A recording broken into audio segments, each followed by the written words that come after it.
क्या आपने कभी किसी को कहते सुना है, अरे यार उसकी तो 7:30 चल रही है, और फिर लोग डर जाते हैं, शनिवार को काले कपड़े पहनने लगते हैं, शनिदेव के मंदिर भागते हैं और हाथों में नीलम की अंगूठी पहन लेते हैं। लेकिन क्या वाकई 7:30 कोई डरावनी चीज है या फिर ये सिर्फ हमारे कर्मों की परीक्षा है? 7:30 यानी वो समय जब शनिदेव आपकी कुंडली में चंद्रमा के आसपास के 3 घरों में भ्रमण करते हैं। ये कुल मिलाकर 7 साल और 6 महीने का होता है और इसलिए इसका नाम पड़ा 7:30। लेकिन असल में ये क्या करता है? ये समय इंसान को तोड़ता नहीं है, गढ़ता है। जब 7:30 शुरू होती है तो अचानक जीवन में मानसिक तनाव, पैसे की तंगी, रिश्तों में खटास और एक अजीब सा अकेलापन आने लगता है। ऐसा लगता है जैसे हर चीज हाथ से फिसल रही है। लोग अक्सर सोचते हैं कि शनिदेव नाराज हैं, लेकिन सच्चाई ये है कि शनिदेव कभी नाराज नहीं होते। वो सिर्फ आपके कर्मों का हिसाब लेते हैं। अगर आपने मेहनत की है, सच्चाई से जिए हैं, तो 7:30 आपको चमका देती है, और अगर आपने गलतियां की हैं तो वही सामने आ जाती हैं। इतिहास में देखिए, अमिताभ बच्चन, नरेंद्र मोदी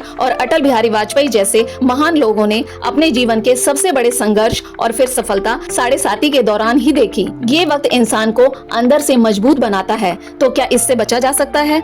नहीं, लेकिन इसके प्रभाव को कम जरूर किया जा सकता है। शनिवार को पीपल के पेड़ को जल चढ़ाना, काले तिल और काली उड़द का दान देना और हनुमान चालीसा का पाठ करना, ये सब शनि के प्रभाव को शांत करते हैं। क्योंकि शनिदेव को अगर कोई सबसे ज्यादा प्रिय है तो वो है हनुमान जी। और याद रखिए, शनि उन्हीं का बुरा करते हैं जो खुद दूसरों के लिए बुरे होते हैं। 7:30 डरावनी नहीं, बल्कि एक मौका है खुद को जानने और संवारने का।